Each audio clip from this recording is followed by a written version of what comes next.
So tonight's talk is on a sutta called the Ratana Sutta, sometimes called the Jewel Discourse, and that's in reference to the three jewels of the Dhamma: the Buddha, his teachings, and a well-instructed and well-focused Sangha.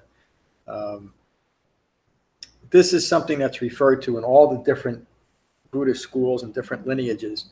But in all the years that I was involved in other, mostly Mahayana lineages, it was never referred to in the way that the Buddha presented it. And I even, in one of the Tibetan lineages that I actually took my vows in, since renounced, there was a rather elaborate 3-day ceremony about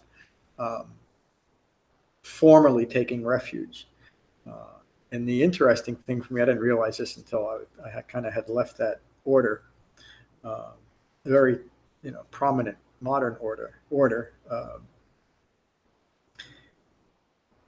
that they never reference anything that the Buddha taught, and and again, this is not to put them down. It's just the difference between how the Buddha taught his Dhamma and what has developed. They presented the Buddha as a godlike being, as a savior, something the Buddha never did. He never held himself out as a savior. He never taught that he was. He never taught a salvific religion. He taught a practical way of awakening. His Dhamma is very specific. It's not something that should be adapted or accommodated or embellished in any way, because so much is lost. And then the importance of a well-focused Sangha. And of course, if we're going to develop the Dhamma as a group, that group makes sense, would be focused on what the Buddha actually taught. And that's so a very interesting sutta. Let me just read it. This was for the Ratana Sutta was given in the city of Vesali at a time of widespread famine and spreading disease.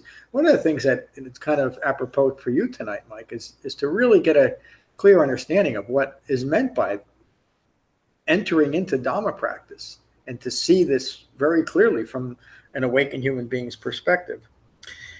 At that time, because of the widespread famine and disease, there were many dead bodies, as the conditions overwhelmed the ability to properly dispose of the bodies. The local citizens sought out the Buddha's help, who was nearby in Rajagaha. The Buddha arrived in Vesali a short time later with a large number of monks, including Ananda. Ananda was the Buddha's cousin, and was with the Buddha nearly every day for every discourse for at least the last 25 years of his 45-year teaching career. Just before the Buddha's arrival, torrential rains helped the situation somewhat by cleansing the landscape of rotting corpses and cleaning the air and water. A pretty dramatic setting here. What's important is what comes next and what the Buddha does first. And it kind of relates to what we talked a little bit earlier.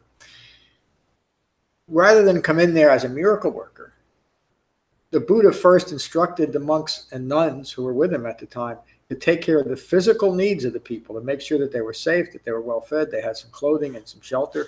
And then he taught them the Dhamma. The Buddha presented his teaching to an entire city overcome by physical and emotional suffering. I just mentioned this. Prior to presenting his discourse, he instructed his attending monks to walk through the city and do what they could to ease the physical suffering of the citizens, and to individually present this teaching. At the formal teaching, the Buddha then presented a way to bring true refuge from the stress and suffering in the world, and put an end to all of our contributions to suffering that we do from lack of understanding of Four Noble Truths. The Buddha's words: "May all beings assembled have peace of mind. May all beings assembled listen mindfully to these words." Pay attention. "May you all radiate goodwill and loving kindness. May you all radiate goodwill and loving kindness to all who offer help and understanding to you. Understand this. There is no more precious jewel, no more refuge, no more comfort than the Buddha."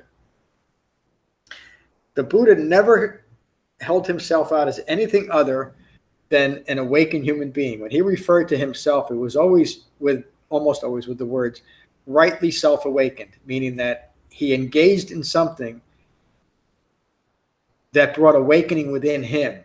He became rightly self-awakened. It's an inside job. We do it ourselves.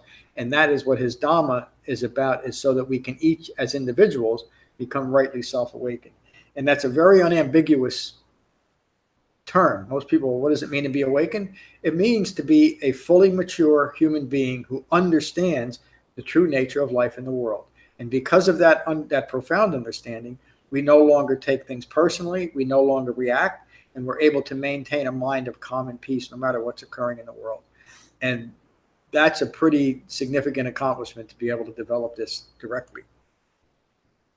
The Buddha gives a bit of a metaphor. As woodland groves in the early heat of summer are crowned with blossoming flowers, so is a sublime Dhamma leading to the calm and peace of nirvana, an awakened state.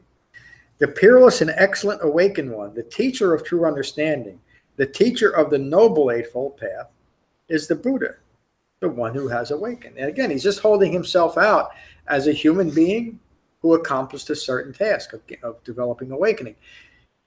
And the reason why that's so significant, and the reason why I think the Buddha was so adamant about always portraying himself as a human being, is because if he's a human being, and we are, we can do what he did, can't we?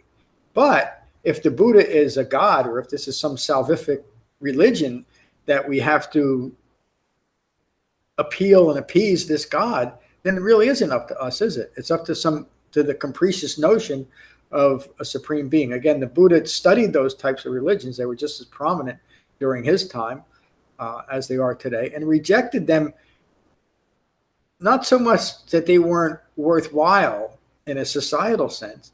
They were not worthwhile in developing understanding of life as life occurs in the human. And that's what he was interested in. That's what he wanted to discover, and he did.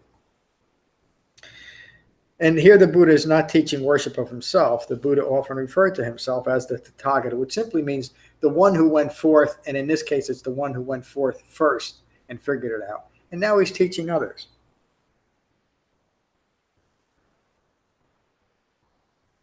I'm skipping over a few things that I just covered. So taking refuge in the Buddha, the first jewel of these three jewels, is understanding that all human beings can go forth from ignorance of Four Noble Truths, and attain wisdom and right understanding. And so there is great protection and comfort in understanding that liberation and freedom is possible for all human beings. There's no superhuman effort. There's nothing that we need to be bestowed on us. Everything that the Buddha teaches is developed by each individual through their own efforts. The Buddha continues, there is also no more precious jewel than the teachings of the Buddha, his Dhamma. Understanding this brings true liberation and freedom. The Buddha, calm and mindful, has experienced the cessation of ignorance, of clinging and desire. The deathless state of nirvana has been attained. And the Buddha is not talking about the deathless state, meaning that now we live forever. He means that we will no longer, because all ignorance is now gone, there's no possibility of giving birth to another moment prone to suffering, rooted in ignorance. That's what the Buddha is referring to, the deathless state. The death of ignorance has been achieved, and now only wisdom prevails. The Buddha teaches the Noble Eightfold Path that unfailingly brings concentration, liberation, and freedom. And so there is no more precious jewel than the Buddha's Dhamma. Of course, the jewel is gone once we alter it or accommodate it or embellish it in any way, much like if you take a diamond and scratch it up and add too much stuff to it and polish it the wrong way, it's no longer of any value. The Buddha is describing that there is a precious jewel in taking refuge in the path of liberation and freedom. In this setting in Vesali, the Buddha is teaching that once practical needs have been taken care of, to turn one's attention to being mindful of the teachings of the Buddha. It's such an important teaching too, isn't it? Of course, we all have to take care. We all have responsibilities in the world. And we must attend to those responsibilities.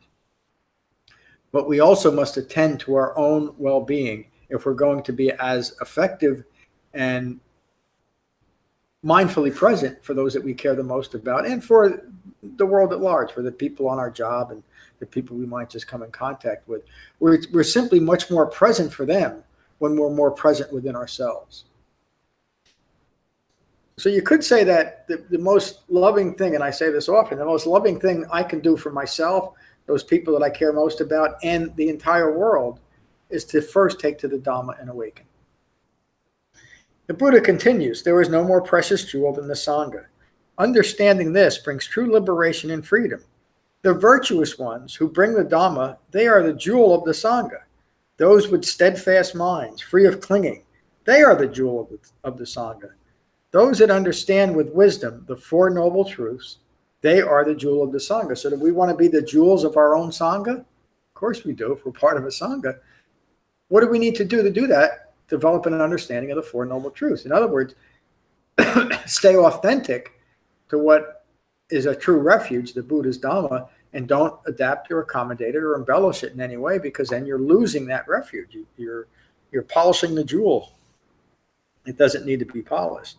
Those that gain true insight into the three marks of existence and abandon self-delusion, doubt, and indulgence in meaningless rites and rituals, they are the jewel of the Sangha. Even back then, the Buddha recognized that many so-called spiritual and religious practices had rituals attached to them, usually to appeal to disincarnate beings, which was rampant during the Buddha's time, just as it is today, as a substitute for doing the inner work of awakening.